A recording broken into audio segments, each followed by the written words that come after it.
First, you're probably like, who is that? I came here for Naruto. I don't know, actually. What? You're not the voice of Naruto? No. Sorry, everybody. I guess we'll just run the game room for an hour. I am the voice of Boruto, though, which is his son, so that's cool. Yeah, so I guess, should I just, like, say what Yeah, like, you take, and then when you're like, let's go to questions, then I will engage. But you can talk to the whole, like, we just want to talk. Okay, cool. Yeah, share with us. I'm Amanda C. Miller. I'm a voice actress, and I do theater and other stuff, but mainly voiceover, and I'm, I guess, best known for voicing Sailor Jupiter in the Viz Media Sailor Moon redub and in Sailor Moon Crystal.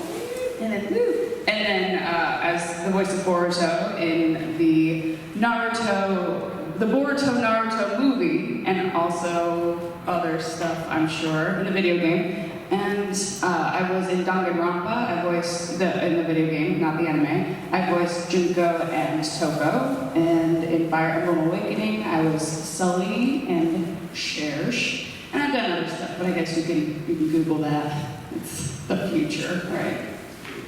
So yeah, and also I have created a web series called Ghosts and Stuff Inc., which we will have like a screening of and a Q&A of tomorrow. It's basically like Parks and Rec meets Ghostbusters is kind of how I describe it. It's kind of like my two favorite things mashed together. And there's a bunch of voice actors in there that you might recognize if you're into that stuff. And yeah, I guess let's turn it over to questions. I'll start. The ghost thing, I know you're going to Q&A tomorrow, but is that because it's a fun fictional thing, or you actually like believe in ghosts? You're like, that's cool, I want my passion, I'm gonna write about it. I used to really love watching like ghost hunters on sci-fi, like religiously, and I think there's a part of me that's still like, maybe ghosts exist, and I kind of like the ambiguity of it, but I think the show is more kind of just like a send-up of that genre, just because there is a cheesy element to it, the fact that you have these people like running around, being like, what was that? Oh god! And like running really fast, you don't actually see anything. And then the part that always cracked me up, which is something we kind of joke about in the series, is that like they spend a whole hour filming at this person's location. Like someone has hired them to come to their place and like investigate. And then at the end, they sit them down and they show them all this footage, and they're just like, yeah, like we definitely found ghosts. Congratulations. And like they don't do anything about it, so like that's kind of something we riff on in our show, where they're like, yeah, your place is haunted is, well, I don't know if I'm allowed to swear, but like, that's basically like... After 9 o'clock. But yeah, so basically the show's kind of that. It was also my first foray into writing, because I produced it, I act in it, I wear like a purple wig. I like to wear wigs, because I guess, why not? And also the character's based off my little sister who never gets off her phone. And like my character gets possessed by ghosts, but she is unconscious for it. So basically she doesn't remember that she gets possessed by ghosts, so she's like one of the group who's like, ghosts are stupid, this is dumb.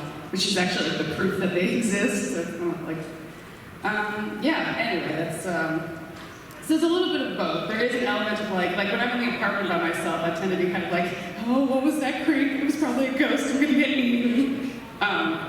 But I think it's also just the love of that genre. And I know it's not super original, because I'm sure there's plenty of shows that make fun of the ghost hunting genre, but we like to think ours is more about the characters, and like the ghosts are kind of like supplemental. Like, oh yeah, there's character development and ghosts or something. Ghosts and stuff. And stuff? If you will. Oh. There you go. And when are we seeing that? That's tomorrow night? Right? Yeah, tomorrow night we'll be screening it, but it's already up on YouTube. We have like the first 6 episodes Don't up. tell them that. You can only see it here. Wait, it's exclusive. Come tomorrow or never see it again. We're gonna burn the footage after the screening. Burn YouTube. Yeah, there you go. I will burn YouTube down. Please don't tell them I said that. We're filming it. It's already on YouTube. No, it's on the internet. See, that's just that easy, folks. If you have a question, you raise your hand, and then she'll point you out and say, I'd like to answer your question. And then you'll ask me what you answer. So who has a question? I've got tons. I can talk all hour long, believe me. You don't want to hear me, you want to hear her answer what you want to know. Like, where do babies come from? You don't want to hear me. I've got that voice where I'm just like, I sound like I'm bored all the time. Yeah, Jeremy and I were talking about that. We're like, we don't like we're voice actors, but we don't like our speaking voices. We're just kind of interesting. Wow, so this is like torture for me. Like for the next 45 minutes, it's just yeah, like, it's just like, We could do it in a voice. You'd be like Sailor Jupiter or Q&A. I guess. Although her voice is not not that different from mine. I feel like it's more just like forward and like more like she smiles, whereas I'm like, I smile for nothing. I love nothing. Oh. That's not. That's endearing yourself to the audience, kids. That's what that's called. I love nothing. I just had to be I love nothing. Why are you here? I don't love you. I love no one. She's asking the question. We reversed this. Now you're asking us for the answers to Yeah, I don't know what. I'm sorry. Oh, hey. All right. He's like, I got tired of you two bantering. I just want to shut you up, please. No, I'll give you the mic. No touching the mic. Which character did you audition for? In Sailor Moon? For Sailor Moon. In Sailor Moon, I actually auditioned for all of them because it's with voiceover. One of the nice things is that you don't really have to always go into audition to the studio. Like, so they just email you and they're like, here's the scripts. Audition for whoever you want. So when I got the audition, they had sent out all 5 girls. So it was like Sailor Moon, Mercury, Mars, Jupiter, and Venus, and Luna and Queen Beryl. And I was like, sure, why not? So I feel like I'm sure my auditions are still somewhere on my computer, but I'm really glad that I got Jupiter because she was my favorite growing up. But also I feel like I would have been a really annoying Luna. Because the Luna description, I think there was going to veer away from like in the old deep dub, like Luna was a little bit more like maternal or kind of like a nanny kind of Elderly. vibe. Yeah, so they were trying to, I guess, all they said is they're like 20-somethings was the description in the current one. They're like 20-somethings and kind of knows things. And so like mine was kind of like, Usagi, come on. And so she was like this like weird snarky Luna, which would not have worked. And then I think I did Queen Beryl with like a British accent. So yeah, I auditioned for all of them, and I recorded them in my closet, because that's how I record my auditions. I just like, because clothes absorb a lot of sound, so it's actually kind of good to, so the sound doesn't echo. So I have like my little walk-in closet, and I'm just like, Jupiter chords! My roommate was like, all right, I'm not going to question it. Because she's heard me yell weirder things, like, grenade, or like, there was one that was like, something about a dragon, and I can't remember, it's like, you can never betray the fist of the dragon, or something, some nonsense like that. And I'm just yelling it at the top of my lungs. And that's like a nightly occurrence whenever you're recording auditions. So yeah, so that's I auditioned for all 5. And I remember I didn't know for a while. Like I assumed I didn't get anything because my friends were all talking, and they were like, "Did you hear about that top secret show?" Because we weren't supposed to talk about the show. Like in the email it says it's a top secret show. We can't tell you what it is, even though all the sides had Sailor Moon on. Like the script had Sailor Moon, Sailor Moon. I'm like, what else could it be? And so like a couple weeks later, me and my voice actor friends were kind of sitting around at a birthday party, like, so did you guys get the audition for the top secret show? And we're like, yeah. And they were like, well, apparently they're having like a second round because they didn't find their people. And I was like, oh man, I guess I didn't get it because they're still looking. They didn't like my audition. And apparently I didn't realize later that I was one of the ones that they already knew that they wanted. And that was kind of cool. So I was like, oh, okay, I guess I didn't get it. Well, that was cool. Maybe I'll be Molly or something. Sorry, Mom. I guess now she's Naru. Something like that. But, and then like a month later, I get like a very cryptic email from the casting director being like, hey, Amanda, so if there was to be an announcement of some sort, would you be available for Anime Expo this year? I'm like, yes, if there was to be some sort of announcement, yes. He's like, perfect. I'm like, what does that mean? So I assumed it meant something good. And then like 2 more weeks went by, and then finally he's like, congratulations, you're in Sailor Moon. Please, and then all the instructions about like Anime Expo and all that. Like, please keep yourself available for this and that. We'll start recording in April. I'm like, yay, but he didn't tell me who I was. And so, like, April came and went. And I'm like, oh no, they started recording and I still haven't gotten like scheduled. Did they recast me? They hate me. They probably were like, why did we cast her? And now somebody gets to break the awkward news to her that we didn't meet her, we met another Amanda. And then finally, like sometime mid-May, I was like, hey, do you need me? Am I in? I'm sorry. I was all like needy. And he was like, oh no, your character, Sailor Jupiter, doesn't come until episode 25. And I lost my mind. I grew up like in my backyard watching like I would watch the deep dub on like Toonami and all that stuff, and then I'd go out to my backyard and I'd run around and me and my friends would just like punch and kick each other, and they're like, Jupiter Thunder, you know, like what, Supreme Thunder and all that stuff. And I guess it was Jupiter Thunder Crash back in the day. Anyway, it's hard to keep it all straight. So yeah. Anyway, that was a very like a tangent off of your question. So it was a secret project, but when you, I'm coming to you guys next, but you auditioned in obviously all the scouts, so they just gave you vague descriptions like planet person who wears green. No, like How do you know? in the description it was actually very specific, which is why I'm like, great job hiding the identity of the show. Like, Sailor Jupiter. Yeah, they're like, well, it literally was like Sailor Jupiter, aka Makoto. She's tough but wants to be loved. Like it was very specific. It's just that they're like, we won't tell you the name of the show, and that way we don't get in trouble with the, with the I guess the licensors. But yeah. So how did you, I have two questions. Okay. How did you come up with that voice for Jupiter? And also, what was your reaction when they found out about like Crystal and coming back, like with the new series and everything? We had, let's see, I'll answer the first one is not that exciting because it's kind of it's mainly just my voice. I think I got cast because I have like a deeper voice than everybody else, but I think it's just slightly younger. Like it's more like, so a tip, like when you're voice acting, higher pitches and more forward placement tend to make something sound either more feminine or younger. And then stuff that's deeper placed or like more in your chest tends to make things sound older or more masculine. So that's if you ever want to be a voice actor, that's like a little thing. But yeah, so Jupiter, I feel like she tends to be a little bit more like, hey Saki, like what's going on? Like, oh, I baked you some cookies and stuff. And so that's a little bit more forward, whereas I apparently have been told that I talk like a man. But because I learned this from my voice teacher, apparently women tend to talk more forward in the front of their mouth. So like L's tend to be, like, so my L is more masculine. Like here's a vocal lesson for you guys. So L, so like if you say like lily, lolly, luli, apparently more feminine traits tend to be like lily, lolly, luli, like in the front. And then men tend to have their tongues kind of like in the back. And so it's like lily, lolly, luli, which is how I say it. And so my voice teacher said, apparently at some point in your life you adopted masculine traits because you thought you could take it more seriously, and that's why you talk like that. I'm like, I guess that's okay. It's probably true. Like I've made it my goal since I used to watch Sailor Jupiter throwing people. I always wanted to throw a man over my head. So I'm like, that's probably, yeah, I guess you could say I'm a tomboy. That's fair. And then the second question was, the funny thing was we knew that they were going to do Crystal. They had announced it like a couple of months before. So that's what I thought we were auditioning for Crystal.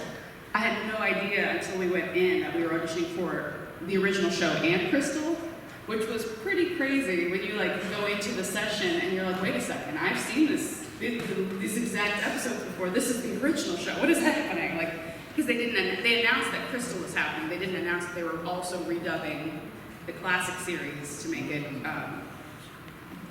Japanese. So if any of you didn't know, there's several dubs out there. There's the deep dub from the 90s that a lot of us grew up with. That was from Canada, I believe. And then the Viz dub is, they wanted to release the whole series unedited. So, you know, in the 90s dub, Uranus and Neptune were kissing cousins, and there was some stuff I guess the 90s just wasn't ready for, whereas now it's the unedited version. It's, you know, everybody's what they should be again, and and I guess everybody's names are pronounced with the Japanese, and then Jupiter gets to say boobs, which is fun. Because do you guys remember that episode where they were fighting about Snow White? Yes. And they were trying to figure out like who should be cast as Snow White, and all the girls were making their arguments. They were like, well, I should be Snow White because, you know, I'm the smartest, or like I should be Snow White because I'm the fairest. And in the 90s dub, Jupiter said, I should be Snow White because I have the most talent. And she kind of pointed towards herself, and like there was like a boinging sound effect. Like, boing. Yeah. And I was like, weird, all right. Because they like changed the line and then cut the next moment. And so in our version, I finally got to be like, oh, that's what she meant. So basically, she goes, I should be Snow White because I have the largest boobs. And the boing makes a lot more sense. Yeah. And then the next shot, Mars is like, that's not fair. And then Jupiter like shoves her chest out and she flips her hair and she's like, want to take measurements? So there's I'm learning like what else was cut out from the version I watched growing up. But yeah, Crystal, it's really cool to be able to do both, because like how often do you get to, as an actor, do you get to do the same character in two very different versions of the story? Because like, you know, classic is much more like comedic and kind of geared a little bit more towards like maybe like teenage, middle school age, I guess, demographics, whereas like Crystal is all like angsty and dark, and it's like, all these feelings, and everything's really like tucked in and subtle. So it's like a fun acting exercise to be able to do the same character but slightly more toned down, I guess. And yeah. Anyway, I ramble. You can project, but it's for the people in the back. You'll hear it and be like, the answer is yes, and then no one will know what you Yes. You know, like, Well, you said you grew up watching Sailor Moon. Do you like any other animes other than Sailor Moon? Yeah, I grew up kind of watching that whole Toonami block with like Sailor Moon and Gundam Wing and Dragon Ball Z, and I think Tenchi was on it for a while. Yeah.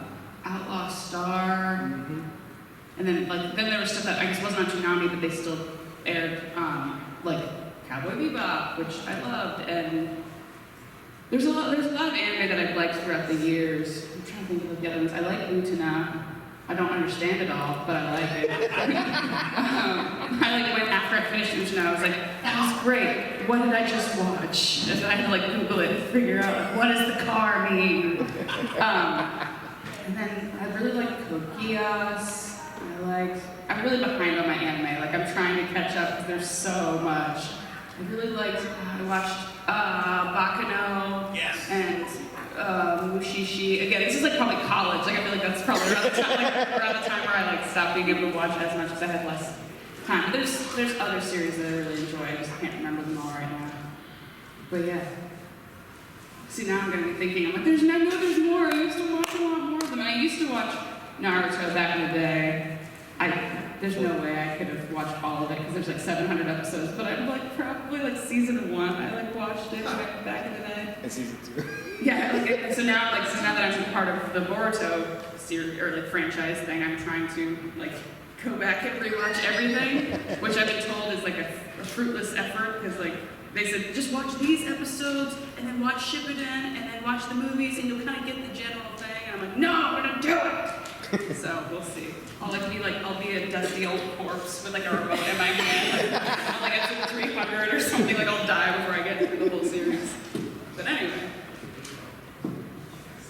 Have you ever seen the 5th season? Of Sailor Moon? Yes.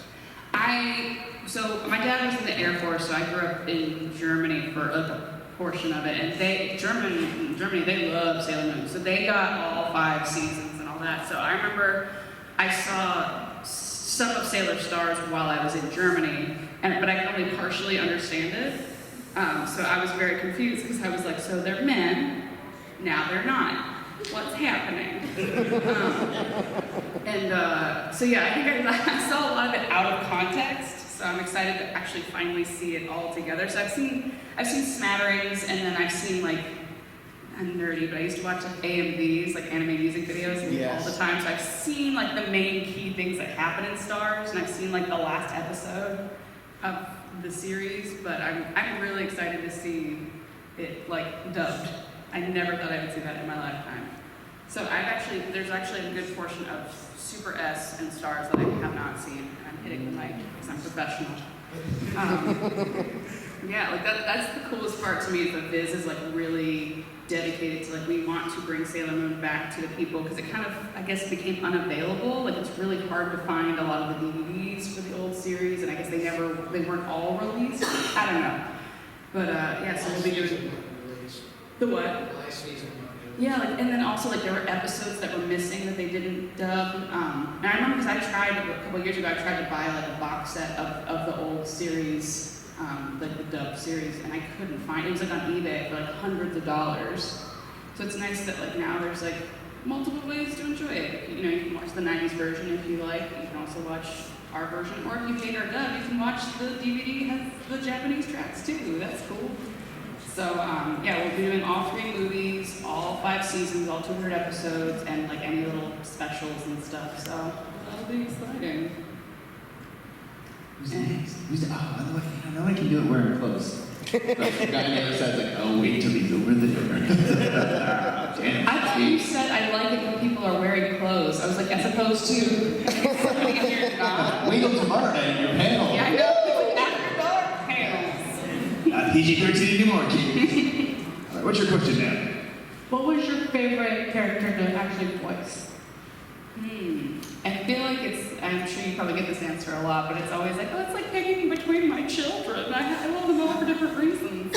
But no, I have favorites. I mean, Jupiter obviously is like, that has a special place in my heart because how often, like how many like little girls and boys grew up playing Sailor Moon in their backyard but actually get to like be that when they grow up. So like so I feel like it's not fair. So I won't include her in this answer. So I'm thinking, for me, I think it's between Sully from Fire Emblem. Yes. Because she was also the first video game character I voiced. And it's the first time I got to kind of use like my voice and my personality, because she's kind of like, you know, she gets to be like, I'm gonna punch you in the balls, kind of like that's her. She's called the woman to end all men, you know, and she's just this cool character who's like, she's such a badass. And she has a special place in my heart. But also, I would say Junko from Danganronpa, the video game series, was probably my favorite, just because, and I'm not trying not to give away spoilers, but it was a very fun exercise in my acting flexibility. It's just like, although I feel like after a while, there's like statute of limitations on spoilers. Like after a while, I can just say whatever I want, right? I don't know. Probably not. Bruce Willis is dead the whole time. Thanks a lot, Amanda Miller. Right, exactly. I'm sorry, guys. Somebody here is like, what? What are you talking about? That movie was T-Bone. I was waiting till I got home to watch The Sixth Sense. Literally today. You're that guy, right? You're like, I just say, thanks for putting the Sixth Sense. I'm not up here. Touch the mic. It's not. Yeah, no, it's early in the day. Say that for ghosts hidden stuff. That's the hidden stuff. Yeah, the Yeah. stuff is the mic touching. So I have kind of a two-part question, real simple. You said you watched anime growing up, but have you ever attended an anime convention? And if so, did you ever go to a voice acting panel and ask the infamous question, how do I get into voice acting? Oh my gosh, yes. That's so funny because now it's like one of those questions where I'm like, okay, so, you know, but it's like I was that person. So I guess it's fair to do that. My first anime when I was in college, I went to Otakon, because I used to live in the Maryland area. I went to the University of Maryland in first school and all that, and I remember my college boyfriend